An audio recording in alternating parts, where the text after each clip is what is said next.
उसने वुडी को बचाने के लिए कैन्यूट के सामने चला गया। कैन्यूट भी काफी गुस्से में कह रहा था जो शख्स सामने आया है वो मारा जाएगा। कैन्यूट के ऊपर सभी मिलकर अटैक कर रहे थे जिसकी वजह से वह काफी ज्यादा गुस्सा हो चुका था। उसने कॉन्गशेन के ऊपर अटैक कर दिया जिसका इम्पैक्ट काफी ज्यादा था। आसपास की पूरी बर्फ टूट चुकी थी। कॉन्गशेन सीधा जा करके कैन्यूट से भिड़ गया। कैन्यूट ने उसे 2 टुकड़ों में काट दिया। कॉन्गशेन की जान चली गई। टेंगो टीम का भी एक मेंबर मारा गया। वुडी जैसे ही उस गहराई वाली जगह में देखने के लिए आता है उस वक्त तक कैन्यूट कॉन्गशेन को मारकर निकल चुका था। उसे कॉन्गशेन को बचाने का मौका भी नहीं मिला। ये काफी डरी हुई अंदाज में कह रहा था कॉन्गशेन मारा गया। ऐसा लगता है कैन्यूट का सामना हम में से कोई भी नहीं कर पाएगा। कैन्यूट का प्रभाव काफी ज्यादा है, हमें क्या करना चाहिए। वुडी भी काफी डर चुका था। ऊपर देखते हुए कह रहा था जोंग ने तो फिनिक्स स्वान रेन जिंगुजी को रोक रखा है, नहीं तो हमारी मुश्किलें और भी बढ़ सकती थी और जोंग हमारा सपोर्ट करने इस वक्त नहीं आ सकते, इसलिए हमें अपना रास्ता खुद ही निकालना होगा। जिंगुजी ने यहाँ पे एक न्यू ट्रिक अपनाई है, इसलिए काफी खुशी के साथ कह रहा था हो गया। इस वक्त वुडी ये है टेंगो टीम के सभी मेंबर्स की और भी परेशानियां बढ़ने वाली है। जिंगुजी ने मायोमी की प्रोटेक्शन करना छोड़ दिया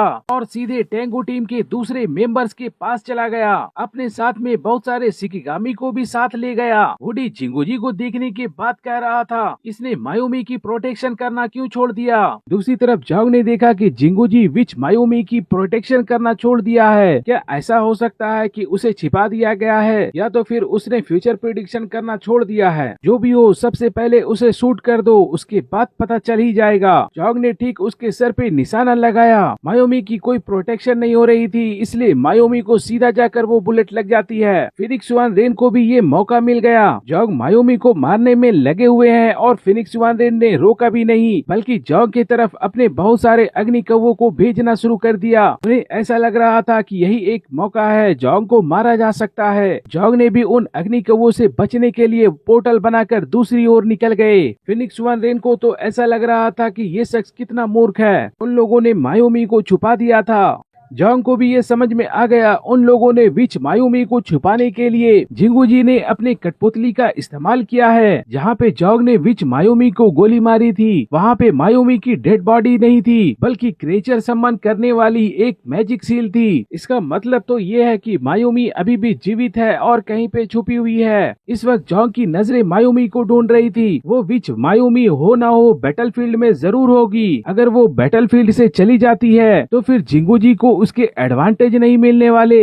इसलिए उसे बैटलफील्ड के आसपास ही होना चाहिए। फिनिक्स स्वान रेन को ये मौका काफी अच्छा लग रहा था। वो ऊपर में जिस बर्ड में बैठा हुआ था वहाँ से जंप कर देता है। सीधा उसका टारगेट शिकिंग थी। मैं तुम्हारे लोगों को सबसे पहले मार देता हूँ, उसके बाद देखूंगा तुम क्या कर सकते हो। जोंग ने जब देखा तो वो नाराज होने के बजाय खुश हो रहे थे कि जोंग के लिए ये एक अच्छा मौका था। जोंग पहले फिनिक्स स्वान रेन को अपने डायमेंशन के अंदर नहीं रखना चाहते थे, लेकिन अब उन्हें एक अच्छा मौका मिल गया है, इसलिए वो ये मौका छोड़ना भी नहीं चाहते थे। दूसरी तरफ हुआ ने देखा कि उसके तरफ फिनिक्स स्वान रेन और साथ में बहुत सारे अग्नि कौवे आ रहे हैं। उसके पूरे के पूरे शरीर के रोंगटे खड़े हो गए। तुरंत काफी अलर्ट होते हुए म्याऊं किया। यही पल उसे एक परिचित ऑरा महसूस हुआ कि जोंग की थी। जोंग इस वक्त हुआ के ठीक पीठ पे आ चुके थे, इसलिए वह थोड़ा शांत हो गई। जोंग आते के साथ कह रहे थे कोई बात नहीं, मैं हूँ ना। उसकी पोर्टल बनाकर दूसरी जगह पे जाने की स्पीड फिनिक्स स्वान रेन के ऊपर से नीचे गिरने की स्पीड से कई गुना ज्यादा थी। जोंग अपनी हाथ को आगे करते हैं और डायमेंशन गेट को ओपन कर लिया। इस बार जोंग जो डायमेंशन गेट बनाने वाले थे वो पहले के मुकाबले में कई गुना बड़ा बनाने वाले थे। फिनिक्स स्वान रेन ऊपर से नीचे की ओर किसी तोप के गोले की तरह गिर रहे थे। वो सीधा जाकर जोंग के डायमेंशन गेट के अंदर चले गए। साथ में बहुत सारे अग्नि कौवे भी उसके डायमेंशन के अंदर चले गए। उन सभी को डायमेंशन के अंदर कैद कर लिया गया। शिकी जो कि अभी अभी काफी ज्यादा डर चुकी थी, उसने देखा कि फिनिक्स स्वान रेन को डायमेंशन के अंदर लॉक कर दिया गया है। वो काफी खुशी के साथ कह रही थी जोंग हम लोग ये फाइट जीत गए। जोंग कह रहे थे कि नहीं, अभी हम लोग नहीं जीते हैं। जोंग के सामने जिंगुजी अपने क्रिएचर के साथ आ चुके थे। जोंग आगे बता रहे थे मैंने उसे सिर्फ टेम्पोररी तौर पे लॉक किया है, वो हमारे डायमेंशन के अंदर में है, लेकिन देर सवेर वो हमारे डायमेंशन को तोड़ने में कामयाब हो सकता है। अगर ऐसा हुआ तो कुछ समय के लिए स्पेस पावर का इस्तेमाल नहीं कर सकता, लेकिन हमें उससे पहले इस सामने वाले व्यक्ति से भी निपटना होगा। समय हम लोगों के पास काफी कम है। वो एक अटैक को बनाने के लिए अपने स्पेस पावर को कंडेंस करना शुरू कर दिया। जिंगोजी ने जब देखा तो वो समझ गए क्योंकि इस पावर से मुझे हिट नहीं होना है, नहीं तो मैं मारा जाऊंगा। उन्हें मालूम था हाई डिफेंस वाला कैन्यूट भी इसे बर्दाश्त नहीं कर पाया था, इसलिए अगर मैं इससे हिट होता हूँ तो मारा जाऊंगा। इसलिए जिंगोजी वहाँ से तुरंत भागना चाहते थे। वो अपने बर्ड में सवार होकर के तुरंत वहाँ से निकलना चाहते थे। वो अपने सम्मन किए गए क्रिएचर ब्लू बर्ड से कहा, जल्दी करो, यहाँ से भागो। हालांकि वो डेंग फैमिली के बनाए गए बैटल सूट से तो तेज नहीं उड़ सकते। जॉग ने उसे सटीक शूटिंग के साथ लॉक कर लिया। वो भी अपने बैटल सूट के साथ उड़ने लगे थे। वाइड ऑफ द स्पेयर का अटैक सटीक शूटिंग के साथ कोई भाग भी नहीं सकता है, और एक्लिप्स समूह का सेकंड सबसे पावरफुल म्यूटेंट्स को छोड़ा भी नहीं जा सकता। वाइड ऑफ द स्पेयर का अटैक जिंगोजी की ओर फेंक दिया गया था, जो कि काफी स्पीड के साथ जिंगोजी की ओर जा रहा था। अगले ही पल जिंगोजी ने उस अटैक को रोकने के लिए अपने सामने बहुत सारे क्रिएचर को समन कर लिया, साथ में अपने आसपास डिफेंसिव बैरियर भी बना लिया ताकि उस अटैक को रोका जा सके। लेकिन इस बार की अटैक की पावर काफी ज्यादा थी। अचानक इस हमले ने 500 मीटर के क्षेत्र वाले पूरे एरिया को कवर कर लिया। जिंगोजी के शिकिगामी पल भर में ही नष्ट हो गए। अगले पल वो बैरियर भी खत्म हो गया। उनके पावर में एक बहुत बड़ा डिफरेंस था। जब वो अटैक जिंगोजी से आकर टकराता है, उसके पूरी बॉडी पार्ट्स बिखर गए, उसका नामो निशान भी नहीं बचा। वो पूरी तरह से शून्य की शक्ति में खो गया। जिंगोजी मारा गया। जोंग अपनी पावर को दोबारा से रिस्टोर करने के लिए अपने पास से एनर्जी फूड निकाल कर खाने लगा।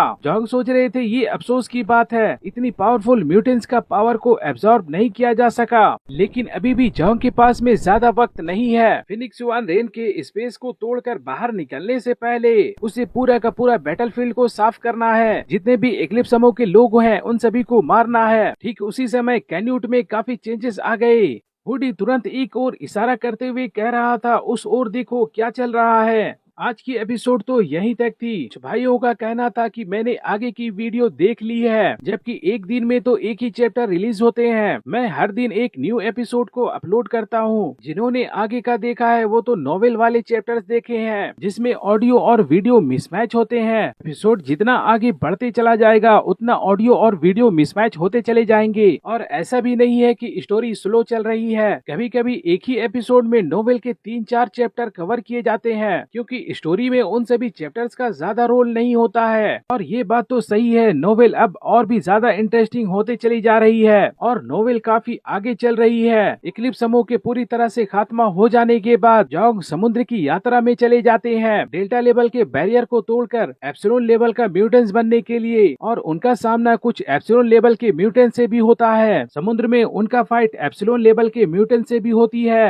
एब्सोल्यूट डिफेंस के साथ जोंग उनका भी अटैक को रोकने में कामयाब हो जाते हैं।